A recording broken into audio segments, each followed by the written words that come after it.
The recording of the sessions is going to be available at our YouTube channel later today for the first day, and then for the second day again at the end of the second day.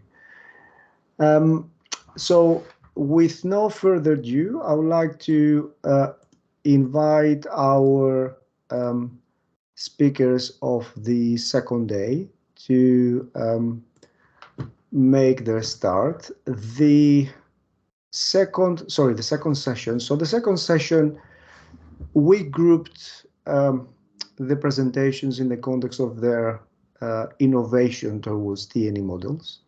So in the first part of the session, we have our colleagues from the University of Arizona talking about their experience about the microcampus partnership programs.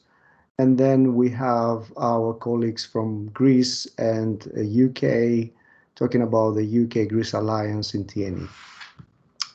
So I will hand over to John and his team. You should be able to share your slides, and it's over to you. Thank you.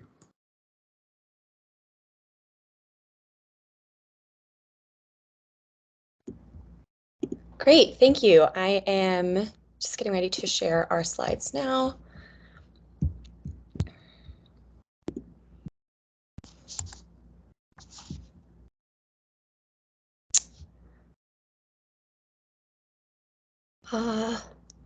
Says I do not have access. Microsoft Teams Classic may not be able to record the contents. You should be able to have that, but if you... Let's see. I think I might be able... Yep, now you've done it. Yep. Great, okay. Well, hello everyone. Good morning, good afternoon, and good evening, depending on where you are in the world. My name is Hilary Houlette, and I'm a second-year PhD student at the University of Arizona, located in the United States. And so today we're going to present on the various aspects of our work through our panel discussion titled Exploring Student and Faculty Experiences in the University of Arizona's Microcampus Program. So I am joined by my esteemed colleagues, Chen, YoungHoon Koh, Elhem Shalebi, and John Haupt, and we're excited to present our research. We're also grateful to the organizers of the TNE Hub Symposium for the opportunity to present today. So a little bit of background. I'd like to share some of the key features of the University of Arizona's Microcampus program and provide context into the assessment and evaluation projects that my colleagues will discuss further. So microcampuses are university partnerships between the University of Arizona and partner institutions worldwide. And there's 12 microcampus programs across across 9 different countries. And students who enroll in the microcampus program will earn 2 degrees. One is from the University of Arizona, and then the other is from the partner institution. And that's going to be in the same or a similar area of study. We offer dual degrees at the bachelor's and master's level, and it's across 15 different disciplines. So most microcampus programs allow students to complete the entirety of their University of Arizona courses abroad at the partner institution. And so in this way, student international mobility to the University of Arizona's main campus, which is located in Tucson, is optional for most programs. And because students are studying on the main campus, or they're not studying on the main campus, they're studying at the partner institution, they receive a discounted tuition rate, which is adjusted for the local context.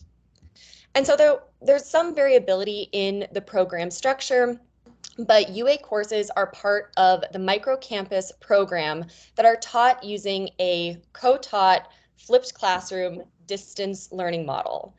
That's a mouthful. And so this just means that University of Arizona professors will collaborate with professors at the partner institutions to teach the University of Arizona courses. So University of Arizona professors are responsible for the online portion of the flipped classroom experience, as well as course development, more broadly speaking. But then on the other hand, we have the local partner institution professors, and they're responsible for holding the in-person sessions, which supplement the online portion. They're also responsible for grading and providing feedback to students.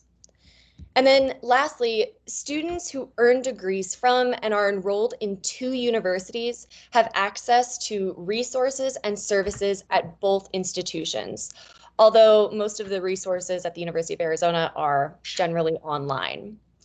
And so with that being said, that's sort of some background, some context. I will turn it over to my colleague, YoungHoon Koh, who will lead our first presentation. YoungHoon, please take it away. Yep, thank you.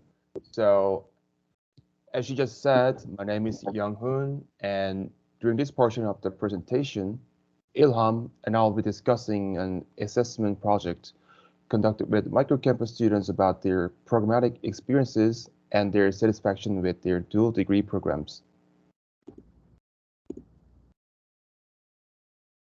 So, this assessment was undertaken due to the literature that has raised thoughts about the quality of transnational higher education experiences and whether they are comparable to the experiences of students on main campuses.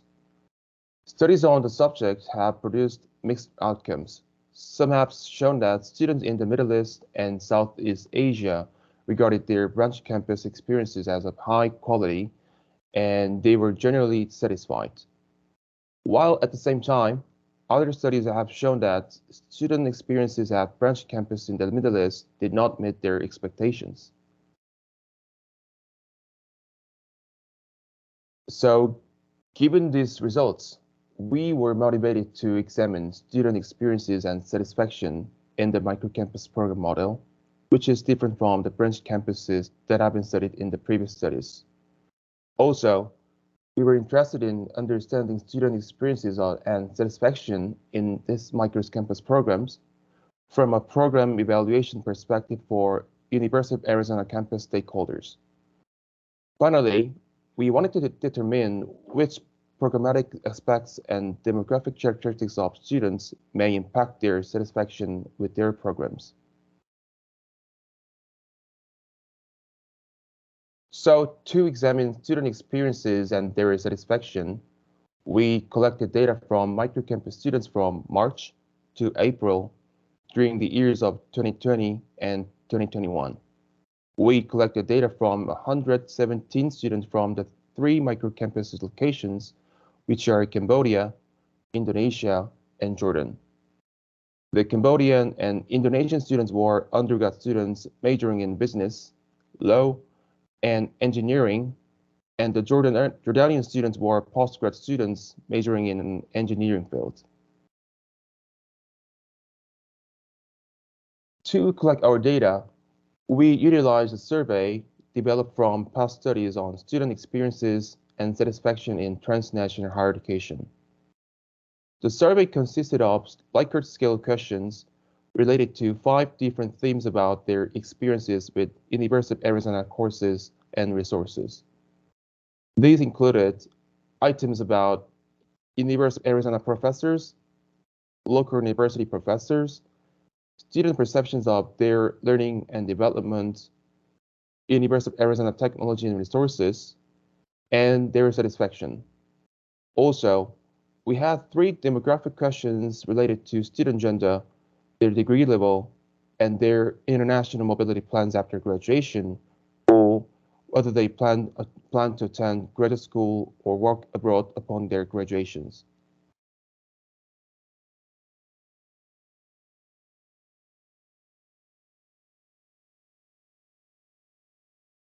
You're muted, Ilham.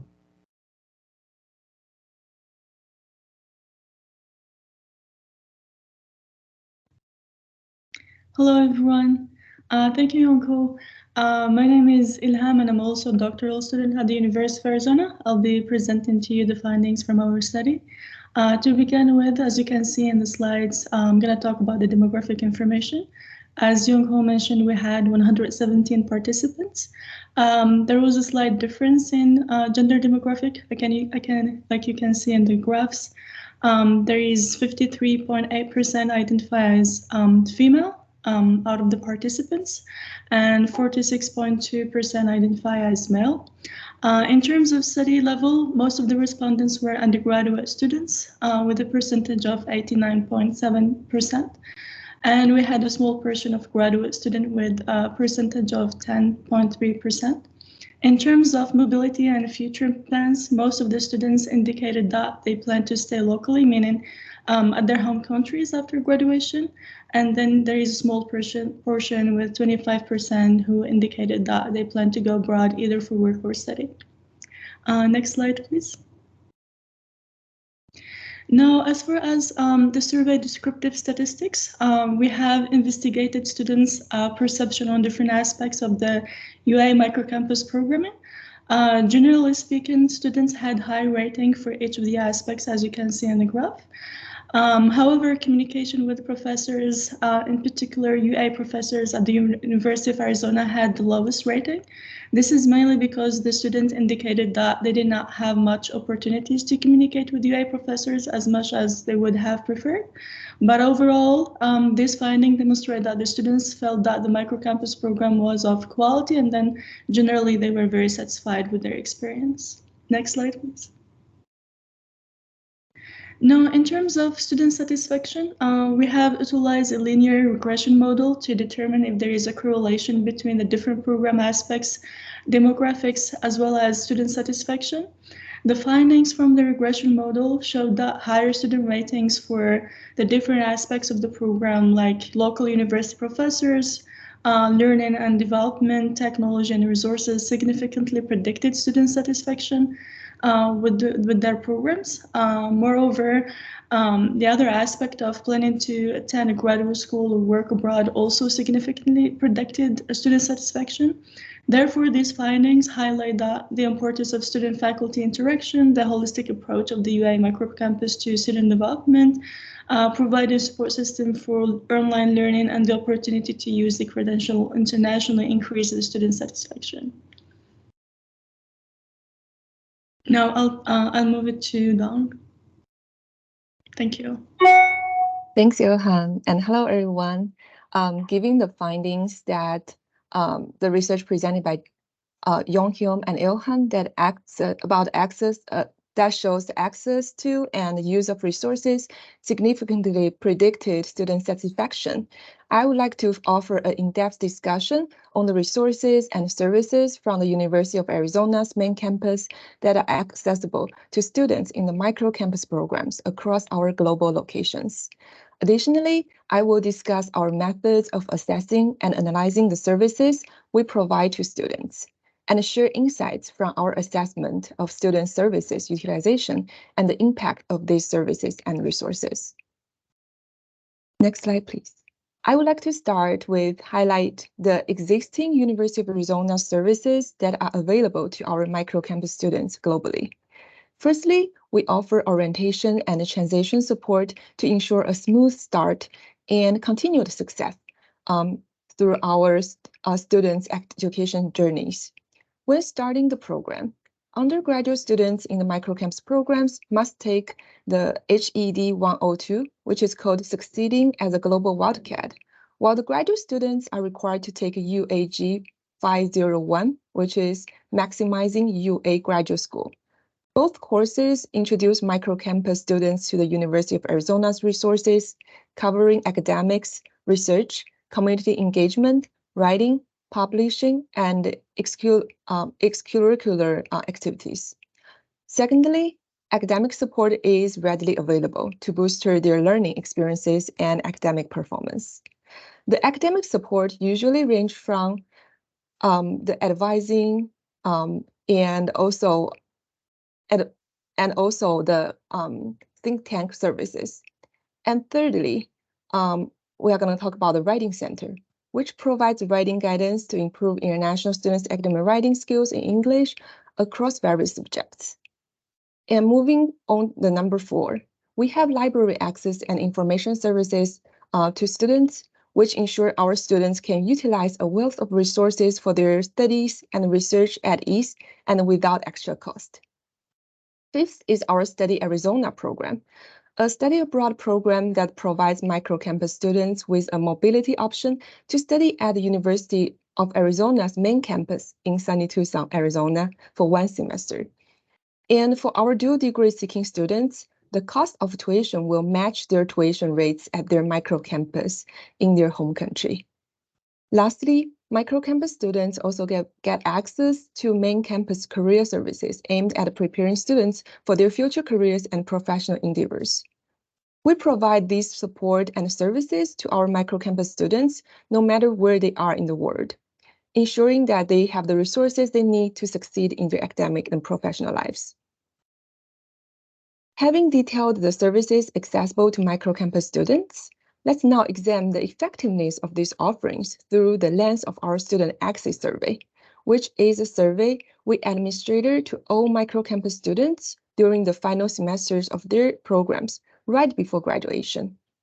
The insights generated from this survey are used to assess and analyze the research and effectiveness of our services, and it aims to inform future improvements and initiatives for our dual degree programs. For the remainder of the presentation, I will be discussing data from our spring and summer 2022 to 2023 exit surveys to provide insights into microcampus student services and student experiences with those services. The table here provides a snapshot of the survey participants' rates across our global campus from spring 2022 to summer 23. Over this period, from a cumulative total, we have a total of 234 valid responses from 5 global campuses: UA Jakarta, UA Phnom Penh, UA Lima, UA Kochi, and UA Amman. The overall response rate to the survey was 52%. And moving to our assessment of academic experiences, we have carefully analyzed the impact of our program, including diverse student services on the academic challenges faced by participants. Students' academic challenges were assessed across 4 key functions, which included 1, using English to study, 2, feeling prepared when taking courses, 3, managing workload, and having confidence communicating with UA faculty and staff. On average, when students enter the program, 73% of them reported difficulties in using English to study, and over 55% of them reported facing challenges in managing workload, understanding academic requirements, and communicating with UA faculty and staff. Upon completing the program, a low percentage of survey participants reported experiencing increased or unchanged level of difficulty in these 4 specific areas, indicating a noticeable decrease in academic difficulties for most students after enrolling in the program. Building on the reduced academic challenges, this slide highlights students' perspective on the support provided by Arizona International and their academic departments. Firstly, students express satisfaction with the support received during the program. Regarding Arizona International, the majority felt that necessary support was provided for admission, understanding dual degree program requirements, and learning about the Study Arizona program. Additionally, most survey students reported receiving good support from their academic departments when it comes to providing clear academic requirements, providing academic advising, making sure that faculty are available for students, and in addressing academic problems or questions. Students felt well supported by Arizona International and their home academic departments, which is crucial for academic success and their overall well-being during the program. Moreover, about 90% of the students reported consistently receiving timely responses from UA faculty and staff, underscoring the dedication of the UA faculty and staff in providing continuous support and engagement to our microcampus students. Lastly, a sense of belonging is vital for student integration. It's heartening to see that 79% of our students felt that they were part of UA Arizona community and have a high level of sense of belonging.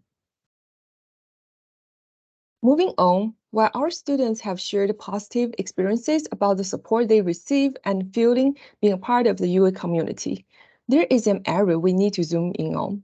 Many services and resources we offer are going underused. In fact, less than 20% of our students are taking advantage of them. Why is this happening? The main reason students give is that they are simply not aware of these resources. This is despite having introduced them to what is available during their orientation courses, like the HED 102 and the UAG 501 that we have just mentioned. It's clear that we have the support in place, but we are missing the mark on ensuring students know and remember about that. So to bridge this gap through our future steps, we think it's crucial to work with our partner institutions to increase the visibility of our services to students, instead of simply adding more services. This could involve extended orientation programs, enhanced communication strategies, and integrating service information into informational sessions and ongoing engagement programs that clearly outline the benefits and accessibility of those resources.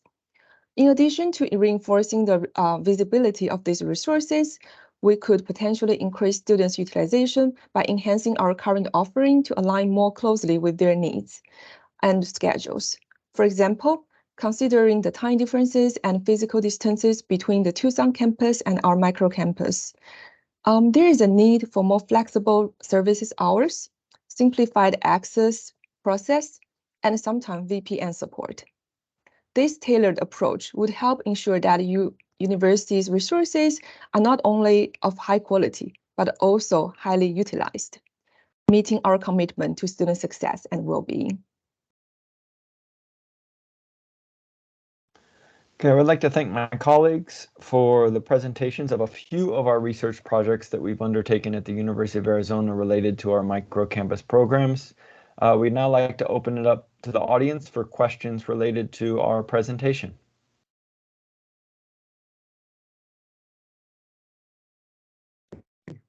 I have to say, fascinating work that a lot of UK universities would like to know more about. Konstantinos. Yes, thank you, Vangelis.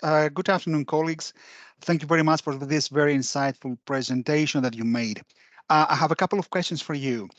What do you consider to be the biggest challenges in terms of student experience and satisfaction in the microcampus program, and how these challenges can be tackled? And my second question is, are the challenges the same or there are variances across the programs? Thank you. So I'll answer that, and if my colleagues want to jump in, they can jump in. So I think related to the survey we did, that YoungHoon and Ilham shared, one of the biggest challenges that we found out was the interactions with University of Arizona faculty are rather limited. You know, students join the microcampus programs based on some of our research to have the opportunity to learn and interact with University of Arizona faculty. But based on how the flipped classroom model is undertaken, students primarily interact with the local university professors via email, via what's going on in the classroom, and the University of Arizona professors are less involved within the actual learning beyond creating the online content. Therefore, I think one way to really boost their satisfaction with the program is to get University of Arizona professors more involved in the instruction or in the learning and engagement with students. And that can happen through very simple things like joining via Zoom a couple of times throughout the semester. That might be doing a guest lecture for the students during the semester. It wouldn't require a lot of, I guess, extra work. But that would be one of the primary ways that we could boost student satisfaction with the program, because that's the real disconnect. And we've heard the complaints from students over the years that not enough interaction occurs with University of Arizona faculty. The second one is related to career plans. So a lot of students are interested in being internationally mobile after they graduate. So while they join the dual degree program, they seek potentially international careers or international graduate school. And so I think one thing the program isn't doing enough of currently is trying to position these students well to take on international careers if possible. right? And so one potential thing we could do is think about global internships that might be via online, or other potential possibilities are, internships where students can come to UA main campus and potentially do work on campus that we do with one of our programs in terms of doing research on campus. So I think those are the two issues that we face, particularly dealing with interactions, and then also thinking about, their career aspirations and how we can better situate our students to I guess, pursue careers internationally upon graduation. Thank you, John, for your answer. Much appreciated. Thank you. Thanks a lot for that. I go with Herminia and then David, and then we have one more question in the chat. So, Herminia. I've got a couple of questions. It's very, very interesting. The first thing that comes to mind is, what's the difference between the microcampus and the dual award program? And in the survey, there is one slide in particular that really stands out for me in terms of a student's ability before completing the program and after completing the program. So it seems the program is really, really successful. And I was wondering whether you have an understanding of what makes it that successful, or what are the key components that are really, really working within the program. You mentioned that after completion, most students stay local. So I'm trying to understand, and maybe in relation to the previous question, what is the value of the dual award, and what would the students be interested in those regions in the dual award if they stay mainly local?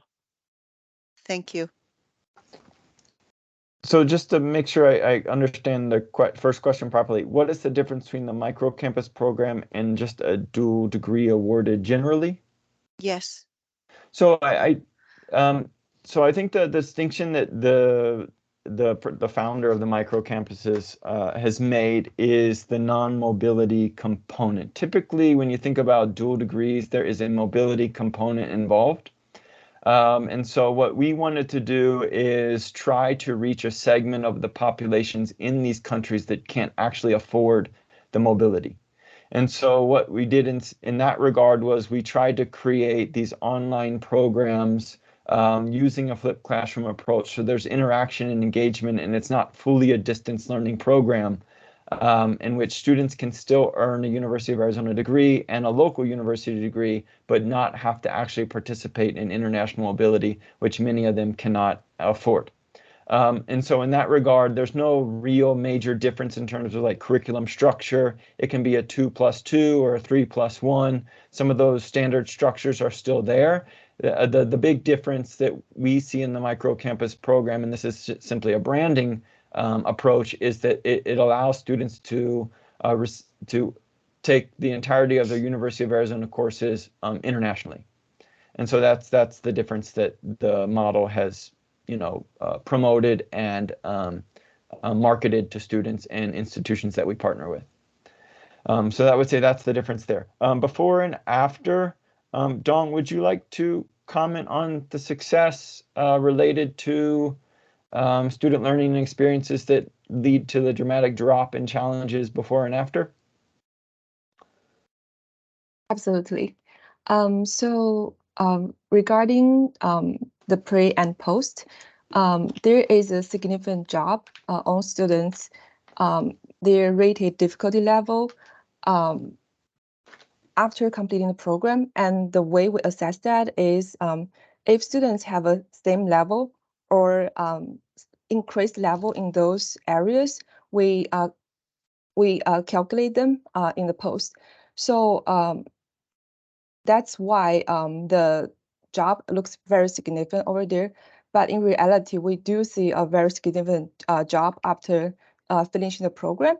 And the major contribution to this progress indicated by students from the survey, these include the English support courses that provided by the program. For example, in our location in Qingdao, China, in terms of English learning, students would have the English one-on-one provided by both UA professors, but also by their local home institution instructors in bridging the gap of English learning. So we do have those tailored programs and lessons to meet students about where they are and to support them. And throughout the year, we have been using our assessment approach to learn where the most challenges are and try to be flexible and coming up with the support and resources. And so these initiatives have really been approved to make a difference. Okay. I hope that's Thanks, helpful. And then I can answer the last one real quick about what's the attraction for staying local. We had just submitted a paper for review about why students are attracted to the dual degrees, and primarily they perceive that the U.S. degrees, provide a value added in terms of career and educational opportunities post-graduation, whether that is domestically or internationally. They perceive that employers are interested in the dual degree experiences. They believe that the U.S. education is of generally higher quality than their local degree programs or local university systems, and these are primarily based on the way global rankings are, and so they believe that this provides them an advantage compared to their peers who only have single local degrees. And then even in terms of future plans for graduate school, they believe that the dual degree programs signal to international graduate schools that they have the capacity to engage in westernized curriculum or foreign curriculum or English-based curriculum if they want to pursue graduate school abroad at a later time. So it's more about positioning and signaling for these students, which drive them to enroll, and they perceive it as a value added for the career and educational opportunities in the future. Thanks a lot for that. And thanks to David for waiting so patiently. So David, over to you. Yeah, thank you. I'll be very quick because we don't have time. Just want to congratulate the University of Arizona team to begin with. I thought it was a fabulous presentation. Thank you very much. I've reshaped my question slightly because of Dongzhan's answer about Qingdao.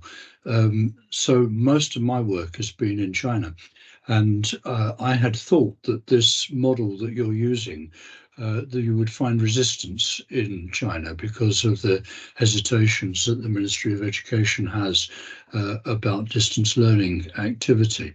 And I was going to ask you more broadly about whether you find in other countries that similar kind of resistance to online delivery. But can I focus a moment on China and just ask specifically about Qingdao? I understand, of course, that there's a face-to-face element in this, and that's maybe why you can deliver successfully in China, because for the most part, although distance learning is growing, British universities have been quite reluctant to deliver online in China because of the recognition of the degree. So are there comments, please, from anyone in the team, but possibly Dongzhan in particular, about your reception in China? Do you just have one Chinese partner, or do you have several? How has it been for you?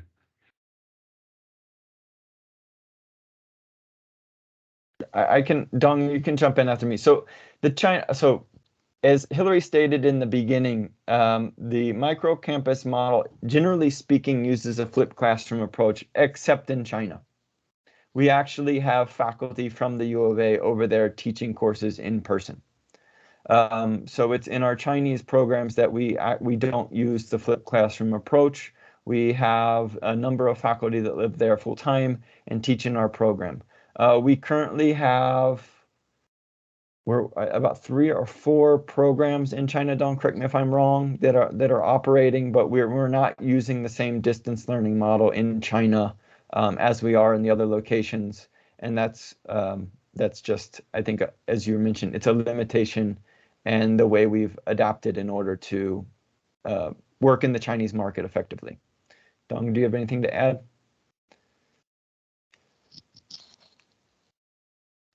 No, I think that's good. And I will be sharing a link in the chat about our global locations, including those in China, to help you form a better understanding. Thank you. Thanks a lot for that. I think you've answered the question of Sandra in the chat, whether the microcampus undergraduate degree is delivered to full-time or part-time students.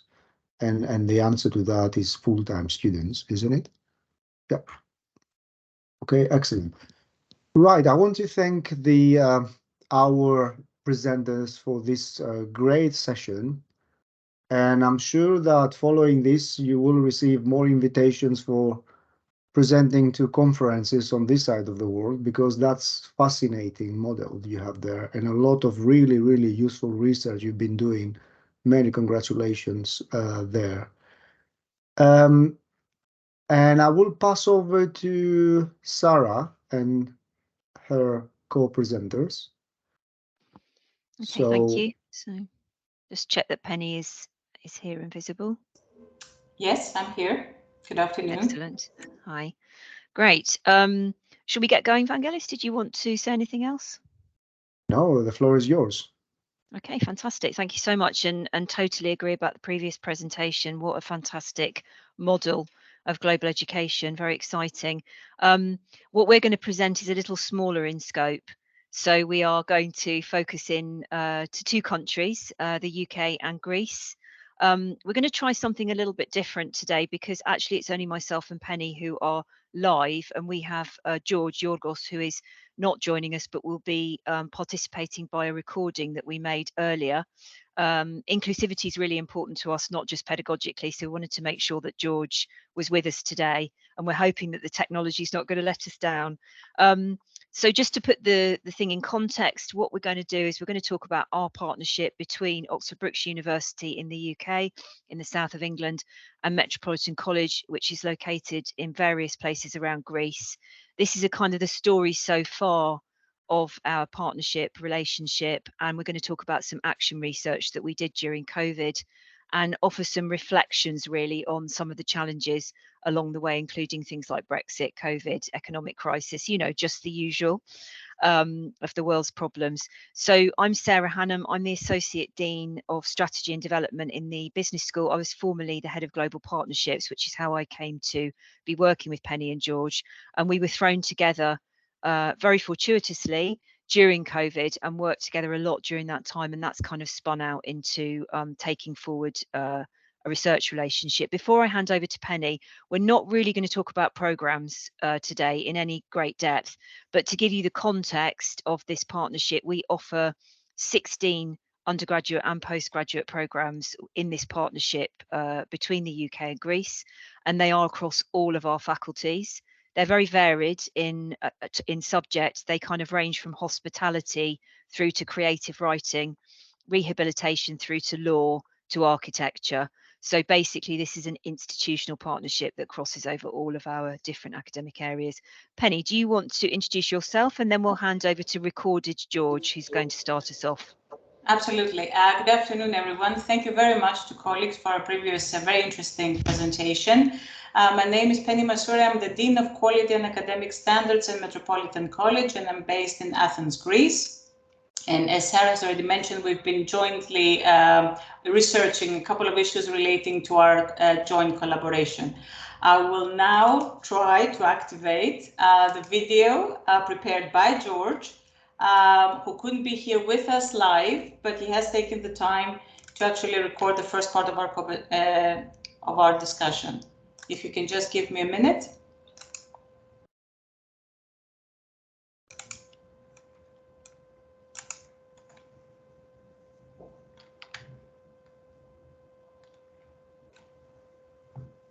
Hello, everyone. Unfortunately, it has not been possible to be with you in this live session, but Here I am in this pre-recorded video. My name is George Stefano, and I am the Deputy Director of Academic Affairs at our downtown facilities at Metropolitan College and Senior Lecturer in Psychology. Let me begin with a short introduction before I present to you a rough outline of the areas we will be covering in our presentation. Approximately 30 years of transnational education in Greece has seen a rapid increase in the addition of postgraduate and undergraduate courses alongside higher education local public universities provisions and diversification of fields of study in specialized disciplines. Following these trends that can be seen in this landscape, Metropolitan College's pace, speed, and overall expansion is underpinned by resilience and agility in maintaining educational and quality standards, operational functionality, and a wide portfolio of activities. Also of importance is the college's brand positioning in the local, regional, and international market. Metropolitan College decided to invest even further in its TNE provision by launching its collaboration with Oxford Brookes University in the academic year 2019-2020. So today we will discuss about location and governance, how the partnership was established and what were the contextual circumstances that have played their role in the collaboration. We will be presenting findings following action research that we undertook in 2021. And finally, issues of parity, equity, and the relationship management will be discussed before we underline the next steps looking into the future of this partnership. So Metropolitan College's geographical outreach is part of a wider strategic positioning plan. Within a decade, the college has expanded its activities to begin operations in all major cities in Greece, including 3 new campuses in the larger Athens metropolitan area, Thessaloniki, and the addition of 4 new facilities at significant peripheral regions of Greece. These targeted selections have aimed at covering a wide range of mainland and island districts, therefore allowing and promoting equality of opportunities with regards to access to tertiary education, even in more remote regions of Greece. This, of course, presents opportunities and challenges. One significant challenge for Metropolitan College is the fact that it operates on a multi-campus basis, therefore facing the added challenge of safeguarding parity between each site of delivery and maintaining continuity of education for its students. We will, of course, discuss this further on in our presentation, but before, let us look in more detail the onset and development of the partnership. Now, the collaboration between Oxford Brookes and Metropolitan College faced a number of changes in the local as well as the international higher education scene as the onset of the collaboration 2019-2020 coincided with the COVID-19 pandemic and Brexit, and so necessitated a common approach to teaching and learning despite any cultural and geopolitical changes between the 2 countries. Prior to that, let me also remind you that Greece sustained a grave economic crisis for many, many years. Now, Penny will be guiding you through these developments. Thank you all, and passing it on to Penny to continue the presentation. Okay, so let's go now into live mode. So George has already talked about the challenges that we've all faced.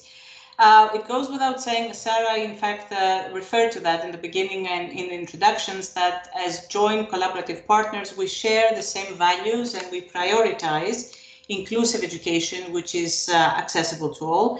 And the partnership is based on that foundation. Obviously the challenges that will be discussed have been addressed jointly.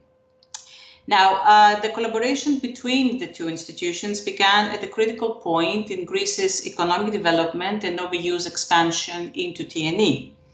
The almost decade-long financial crisis left a legacy of high structural unemployment, public debt, and non-performing loans, according to the IMF report of July of 2022. On the education front, governments in Greece reduced public expenditure and funds allocated to social sectors, including public Greek universities, while students' choices were increasingly driven largely by their social class.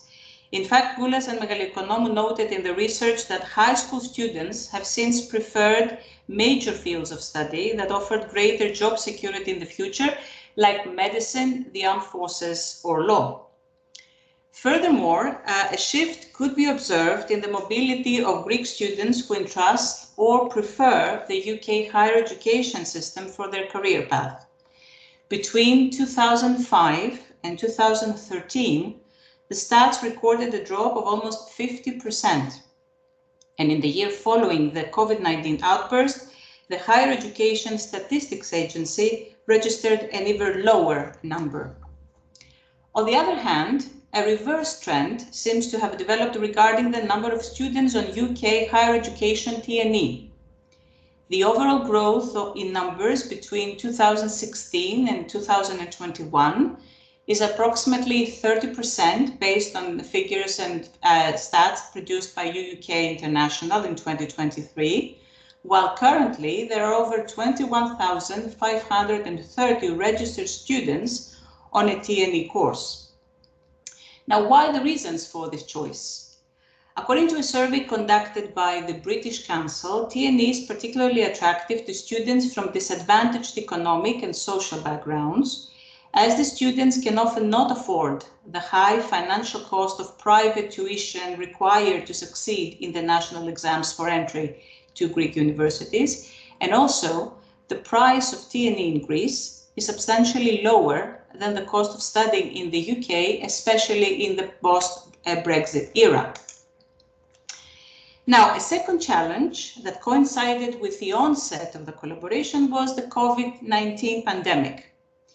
Immediately after the start of the COVID-19 crisis in March of 2020, Metropolitan College and Oxford Brookes jointly addressed the challenges involved in the transition from face-to-face to remote learning and implemented a number of measures.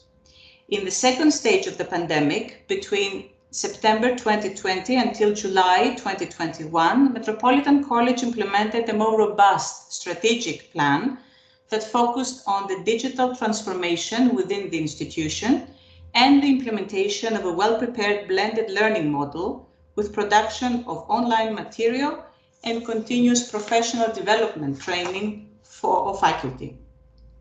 So a joint OBU MSc project began in May of 2021 and was concluded in December of 2021. That was based on focus groups of students from undergraduate and postgraduate programs, as well as members of the teaching staff, in order to test the success of the measures taken and also to receive feedback from the main stakeholders on their learning and teaching experience. The findings of our research were in accordance with similar studies conducted at that time of the pandemic, and they raise further questions on the ways in which COVID learning can be taken on board for future improvement. As noted here, our research noted three negative findings. Lack of face-to-face interaction seems to have affected the student's sense of belonging to the academic community. Soft skills, including interpersonal and communication skills, were noted as a challenge that also included the practical elements of the curriculum. And finally, there were a number of challenges reported that related to equipment accessibility, connectivity issues, availability of a quiet room, and so on and so forth. These findings are similar to studies conducted at that time. For example, the study in Ireland by Callinan in 2021 reported that 17% of students faced difficulties with internet coverage. We have a study in the Philippines by Sumalinong that identified technological, behavioral, and environmental barriers in online and blended learning. And finally, Adams et al. In 2021 also reported difficulties in cognitive engagement. Now, on the other hand, there have been some positive findings. For example, postgraduate and mature students welcomed the situation as an opportunity to undertake studies due to better time management. And also students reported developing faster digital skills and literacy. Again, this is similar to studies conducted in Australia and Malaysia with university students citing that flexibility and minimized commuting due to online learning were certainly a plus. Sara?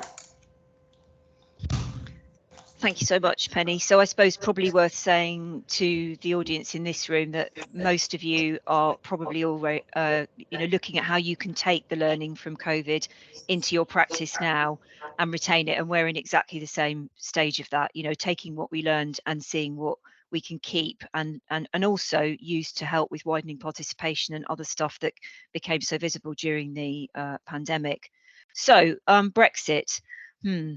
So we have quite an international audience here, so I'll assume that you all know what this is, but just give you perhaps a few insights into how it's affected this particular relationship. And of course, this relationship being between the UK and Greece, obviously there were some immediate impacts and there's some longer term ones.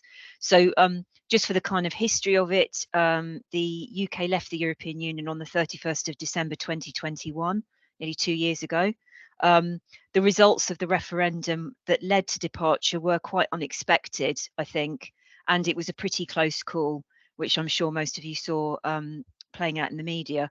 So the decision to leave has had quite a dramatic effect on the UK university sector in ways that perhaps weren't planned or articulated clearly before departure. So it's been a kind of ongoing journey.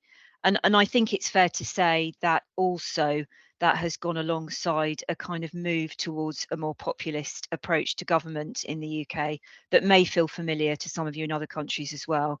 And certainly international students per se have been quite caught up in that discourse and dialogue. And, that has implications both for incoming students to the UK, but also for transnational education, which is part of the same dialogue. So, certainly since Brexit, there have been various measures brought in that are quite hostile to international students, and the values of universities and higher education are very much in debate, I would say, which is where the important alliances come in.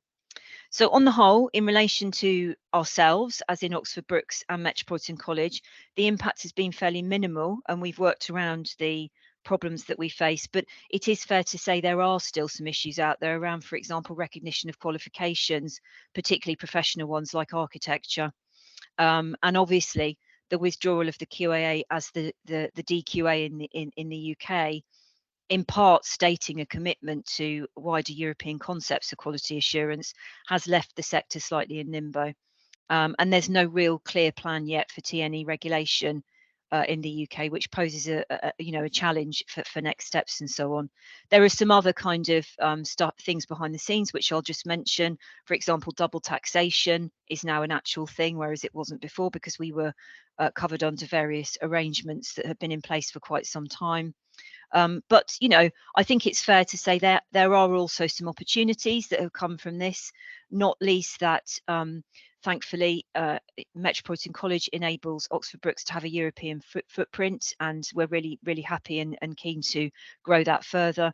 And for all of us working in HE, and perhaps this is something you'll all relate to, whether you are from the UK or not, these collaborations and projects to work together are really important and embraced at this time in a world that is in quite a high state of turmoil. So it's really important to keep those alliances going. So we're now going to turn to have a look at what is it that we think has helped to keep this partnership going, and what is it that has kept it successful. So I think we need the next slide, Penny, if that's okay. I'm going to start this one off and then Penny's going to pick up. So parity and equity, really important to us, not just in our personal values, but also in the values that we've tried to bring into play here in this relationship. And I think that does take the whole thing to a slightly deeper level and away from the transactionalism perhaps that we've come to associate sometimes with TNE. And how have we achieved that is I think might sound quite simple, but I don't think is that simple, and it's a subject for research in itself, it's definitely driven by a shared set of values at senior management level. And the reason that I mentioned that, sorry, is because previous research has really shown that when the ownership and understanding and agreement isn't there at senior level, that often things can become quite difficult to manage. And that can sometimes be at odds with the passion at the kind of more organic subject level, which is sometimes where these relationships can begin. So I think what we've been able to do is capture that commitment at all levels.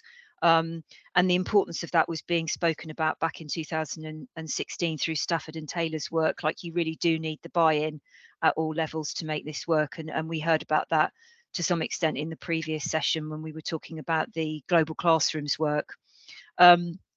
This also, I would say, includes that regular revisiting of the kind of strategic priorities, you know, and navigating through COVID, through Brexit, you know, difficult challenges geopolitically that could actually pose a threat to the continuation.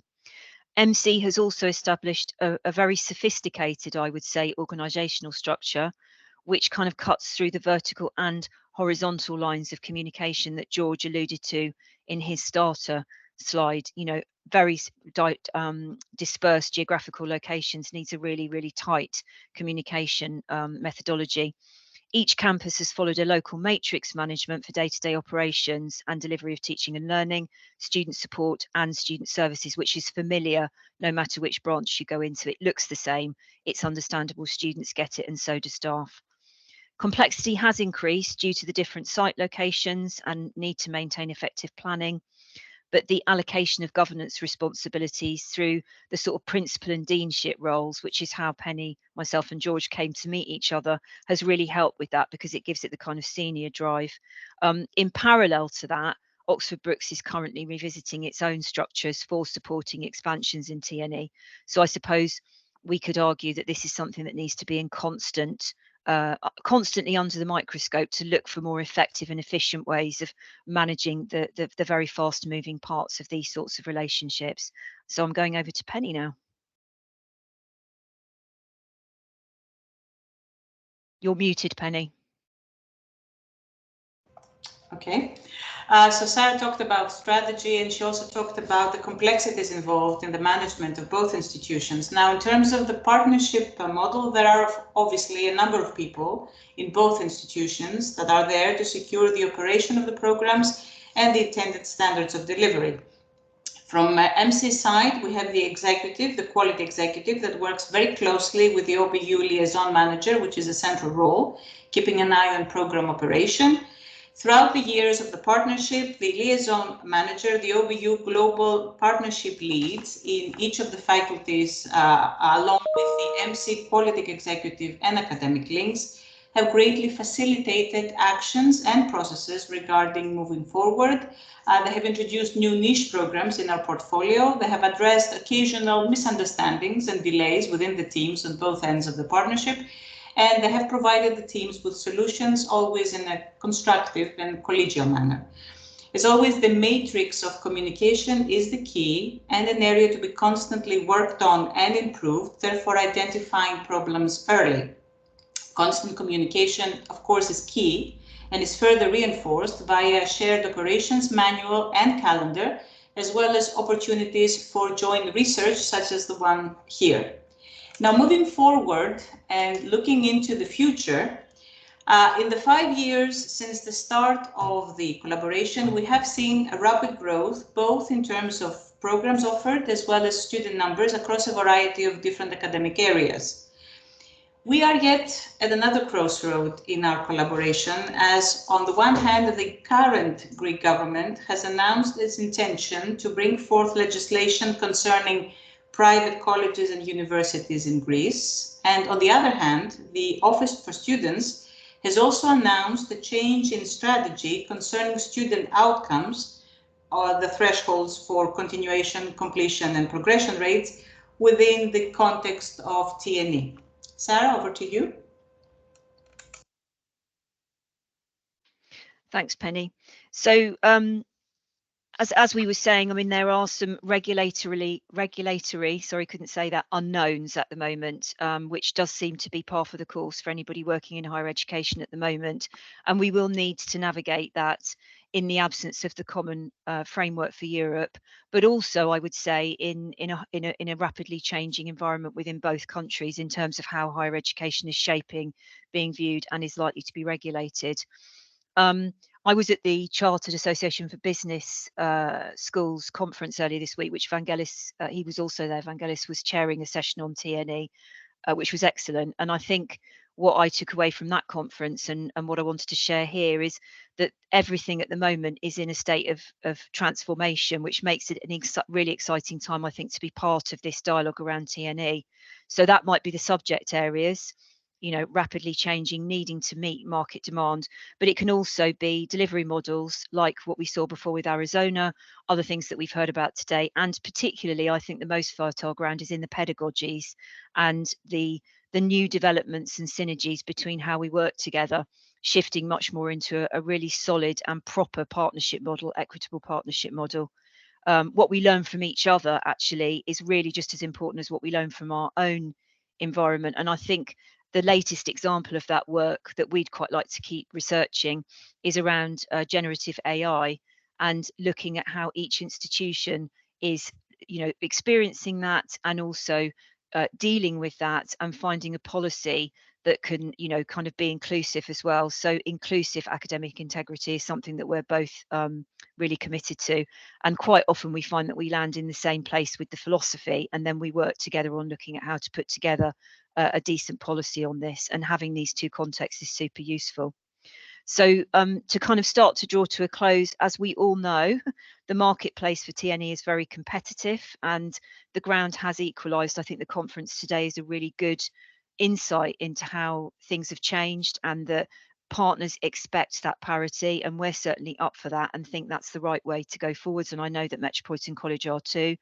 And quite rightly, our students, wherever they may reside in the world, also expect that high level of service and provision. And so we have to be looking at how impactful the programs that we develop are, and that we are ensuring that they go ahead successfully.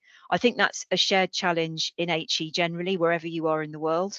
Certainly, it's a shared challenge in incoming and outgoing recruitment or in-country delivery. In many ways, it's a bit of a wicked problem, as was alluded to in a previous presentation, that needs a lot of unraveling. But it is also an opportunity to look at how we can be holistic and how we can really add value and, you know, stay true to those values of inclusivity and working together. So that's it from us. I think we've got a references list. We do indeed, and we would which we can share after. To thank you for listening and for your attention. Okay, I'm happy to take any questions. Excellent. Thanks a lot. Very, very informative. And just a remark from my end, just to highlight the scale of the operation. So this is like this is a big project, and Metropolitan agrees is the largest provider of TNE. So is also the aspect of the systemic importance of Metropolitan College for UK TNE in Europe. So I think this case is useful from that angle as well. So it's a case that is quite important because of its relevance and importance to the TNE, UK TNE presence in Europe altogether. Yeah, thank you. Thanks, Vangelis, for noting that. That's really important. One question from Gillian. What did you uncover any research on competition versus collaboration in TNE? That's a really interesting question. So I suppose, Gillian, you could look at that in a number of ways. So I'm not entirely sure what you mean, but I think I understand. So I suppose that could be that the two institutions are not working collaboratively, or it could potentially allude to other competitors who exist within the partnership network. I'll try answering both, and then I'll see, Penny, if you'd like to pick up. So I think our relationship, and I can genuinely say this, I don't have to make it up. Yeah, thank you. That was a really useful clarification, although the other one is interesting too. I think it has always been collaborative, and I think that is that we were just fortunate that the people that started it, and I do think I can claim a little bit of responsibility there, along with my colleagues in Greece. We just landed in the same space in terms of how we see partnership and pedagogy and TNE. And I guess you could say we were born out of a similar generation, and we wanted to move away from, you know, the kind of transactional, post-colonial or colonial approach and into a much more kind of like equitable approach. And I think that because that was always there, the mood music was always there from the start, that's how it's grown up around us. And pretty much all the planning that we've done has reflected that. And I think there's a mindfulness to that as well, which is about making sure that we always give each other opportunity. And I think there's more of a responsibility for the UK on that score. I don't think I need to say why, because we carry that legacy much more strongly. And therefore, when making assumptions around what is right, wrong, what works, what's a policy, what should be, then those assumptions can be challenged. And that also is about staff training. So I think we've taken on a lot of work in making sure that our staff enter this partnership in the spirit that we want it to be rolled out. Penny, do you want to comment on the Greek side? Yeah, I just wanted to say that I think, speaking on behalf of Metropolitan College, I think one of the reasons that made this partnership and this collaboration work was the experience on the side of Metropolitan College, because Metropolitan College has a presence in TNE education for a number of decades. And we have established a set of processes and procedures and standards of delivery. So when the partnership with OBU began, there was already a basis of discussion. There was already a framework in which this collaboration was actually set up. And then, of course, it could move forward and expand, as Sara has already mentioned. Okay, thanks a lot for that. We are waiting for more questions to come in. If I take the opportunity and yeah, David, you want to go on? Yep, go on, David. Yeah, I think the Greek situation is really interesting because not only is it big, but it has potential to grow. And it's also accompanied by a coming out of that economic crisis that colleagues told us about, and coming into a period of greater political stability with a legislative programme which obviously includes higher education. So my understanding is that last year there was a law which has quite a significant impact upon the state sector in Greece, upon the university sector, and we may well see something that covers the private sector, of course, by constitutional provisions in Greece. It's not possible for any private organisation to call itself a university or to grant degrees. So degree granting is very much a monopoly of the state universities in Greece. But what we're seeing, I think, is an understanding on the part of the Greek government as a whole, and of course city governments in Greece as well, that TNE is extremely important economically, that in order to help the Greek economy, there has to be a much more flexible attitude towards the recognition of qualifications, which I think came out in that law in 2022. I saw press coverage in Australia about how the Australian universities are really delighted to see that their degrees will be recognised quite readily now in Greece. It's always been a problem for the last 40 years. I can remember it being a problem with TCAT-SAR. So do you have comments, please, Penny, in particular, about the kind of legislative framework and how you might see the prospects for Metropolitan College over the next 5 or 10 years? Well, David, you're spot on when it comes to the overall situation in Greece. You're very well informed. We have had decades of rivalry between private and public education in Greece, but you're absolutely right that we are literally very recently entered a period in which we've seen changes in the law being moved forward, and we've also seen great investments in tertiary higher education in Greece, and in particular in private education. Speaking as a graduate of a private university myself in Greece, I have had first-hand experience of the difficulties and challenges involved in actually pursuing a career and securing professional rights in a rather hostile Greek environment, legislation-wise.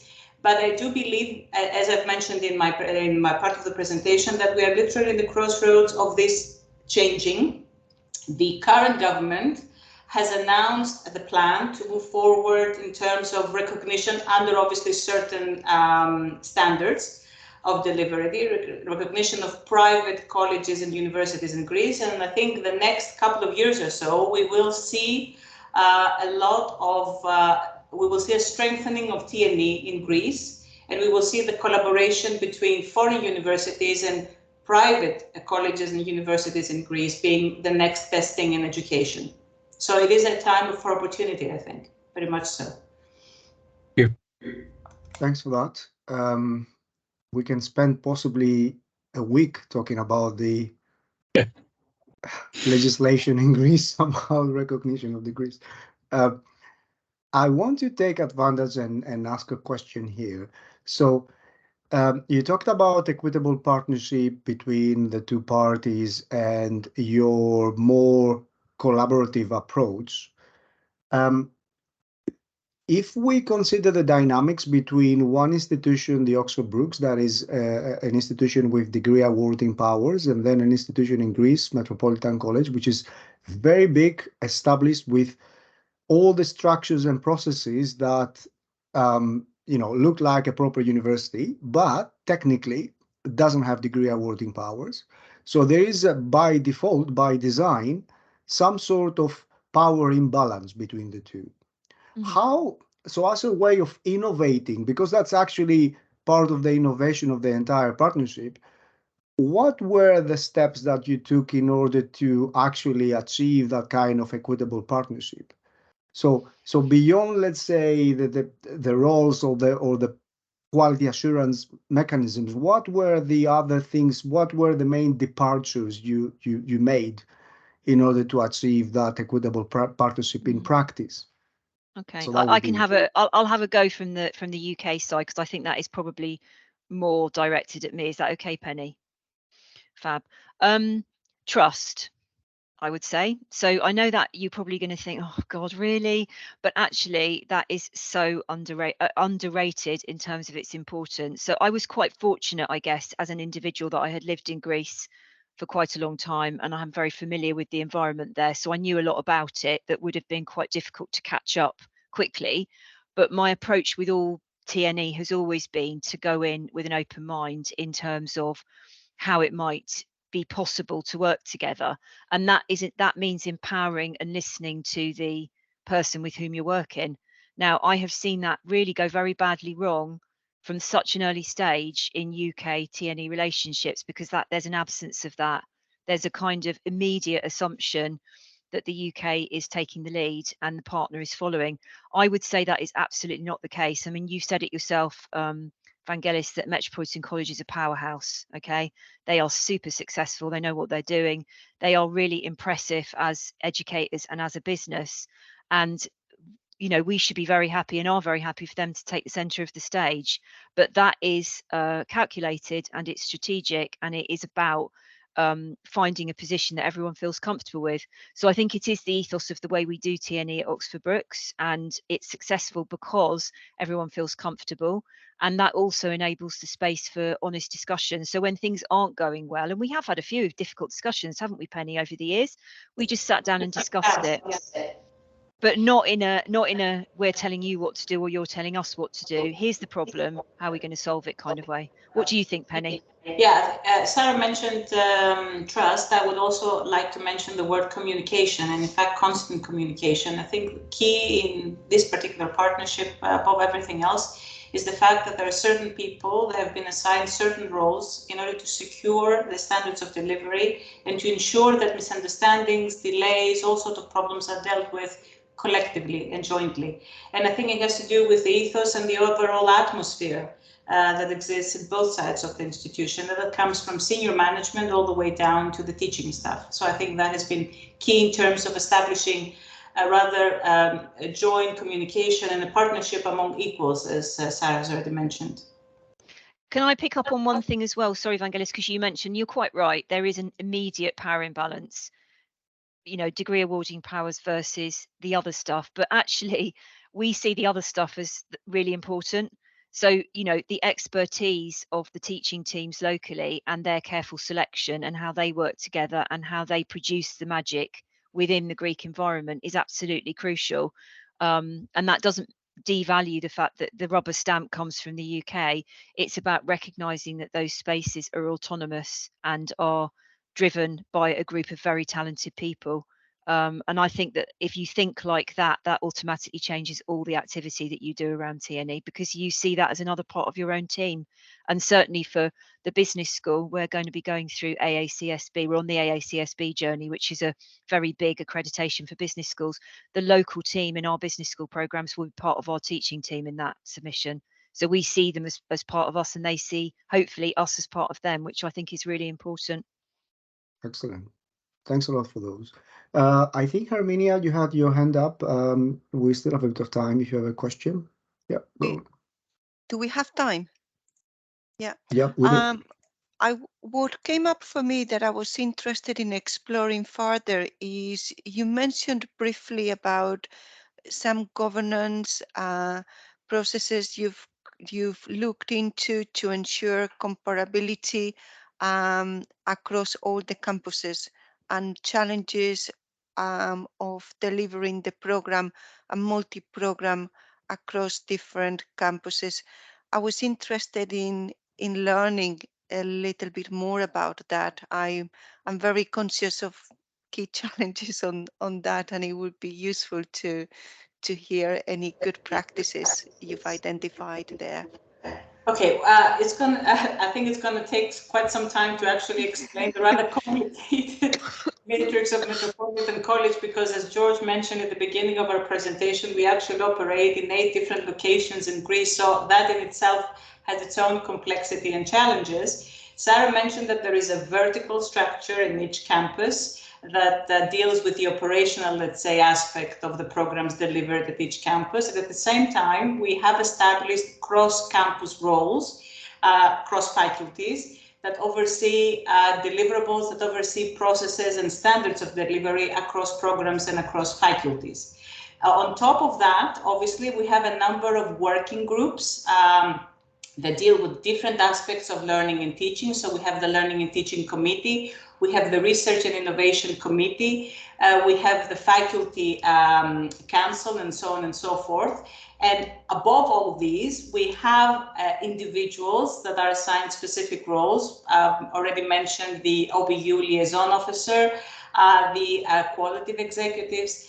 They meet regularly. That's why we discussed how constant communication is key in ensuring the parity of processes across both institutions. They meet regularly and they discuss any issues that relate to the operational calendar or the quality assurance aspect of the programs.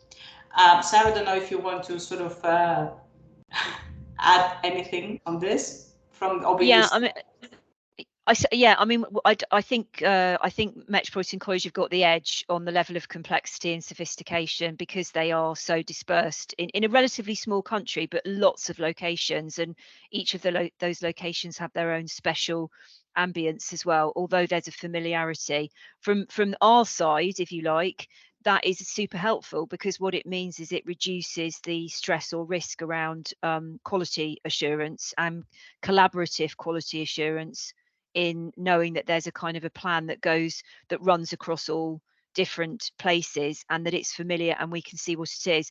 We also, I would say, are in a process of looking really carefully again, and I mean, this will be so familiar to those of you involved in TNE, the balance between central and local in our university. You know, how do we get that right balance? And it goes round, we go round in these theoretical circles where things work for a while and then we come back and look at them again. Like you know, you definitely need a very solid central structure, but you also have to have the empowerment and capturing of that academic expertise in the different areas, whether it be here or there.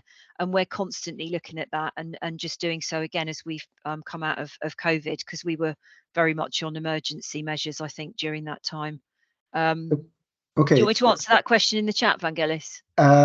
We have time for one more question. I think you can answer the one in the chat in writing if you want. If there's anyone who wants to come forward using video and audio for a question, feel free to do so. I'm not able to see here. Okay, if I may, one final thing that reflects a little bit on the strategy and legislation in the country. So the country, the Greek government has plans for the Greek universities to internationalize and pursue TNE, mainly in the form of dual degrees, joint degrees, and there's some discussion about branch campuses as well.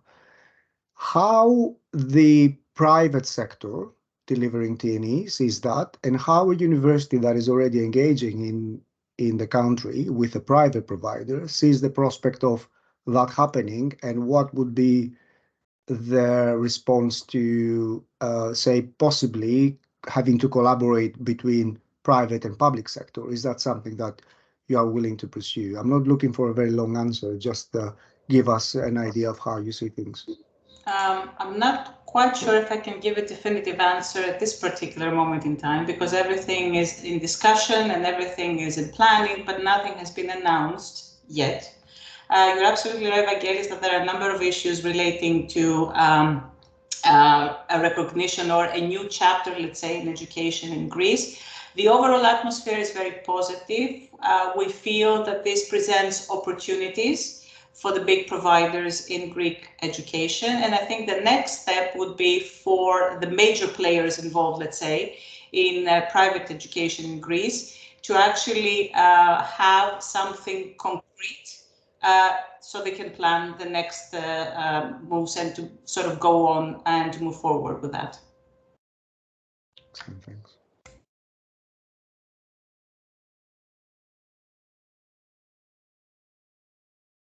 If I can take your take on this one, Sara, as well, how do you see the prospect of having to collaborate with public universities as well as private providers? Interesting, I think. And obviously you've done some work on this, Vangelis, which I read, and it's super helpful. I think, you know, there's so much going on in Greece educationally for a relatively small country, and there's a very, very high aspiration to be part of higher education, which is really fantastic. So I suspect different types of relationships will form over time and should form over time, and we will need to adjust and accommodate that. I think the thing we will want to avoid, I suppose, is losing the added value for the students. I mean, Greece is a very obvious and very attractive international destination as well, for lots of reasons. And so I think it's an exciting space to see what happens next. But I do find it really hard to predict things in Greece, because there's the speed between a sort of initial, we might do this, and then the actual operationalizing of that thing, it can be quite a long period.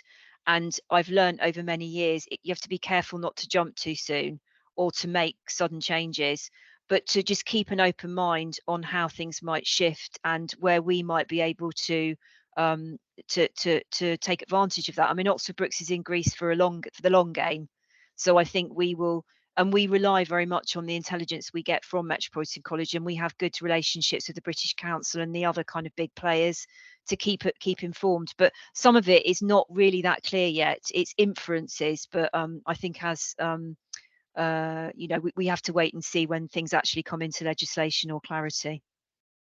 Excellent. Thanks a lot for that. And I think with this, we conclude the session.